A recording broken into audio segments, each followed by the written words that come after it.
کل ایک سسٹر نے پوچھا تھا کہ آپ کی بیٹی نے کیا کوکنگ کی، آپ نے بتایا نہیں، تو میں نے کہا آج میں آپ کو دکھاتی ہوں کہ وہ کیا کوکنگ کرتی ہے۔ تو وہ روزانہ کوئی نہ کوئی اس طرح کی چیز جو اوٹ پٹانگ چیزیں ہوتی ہیں، فیشنی چیزیں ہوتی ہیں، وہ وہی بناتی ہے۔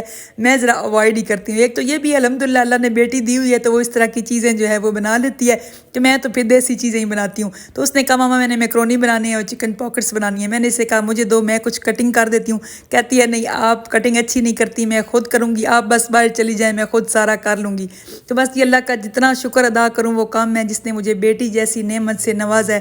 وہ کہتے ہیں نا بیٹا جوان ہو تو باپ کا سہارا بنتا ہے اور بیٹی جو ہے وہ ماں کا سہارا بنتی ہے۔ تو اللہ تعالیٰ کا بہت شکر ہے کہ اس نے اتنی رونق مجھے دی ہوئی ہے، اور بھائیوں کے لیے بھی بہت رونق ہے۔